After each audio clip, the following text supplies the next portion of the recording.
بگو کی حالتو خوب میکرد وقتی کنارم بودی، هر چی که میخواستی بودش در حد توانم گل دختر.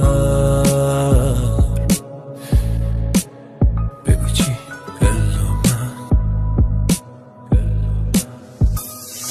شو خودتم خوب میدونی دیوونه مثل من تو دنیا نیست. حالا که دلم رو پس نیاوردی شد زیر این پلکان خیز. هر جا بری برو اینو بدون کسی مثل من عاشقه.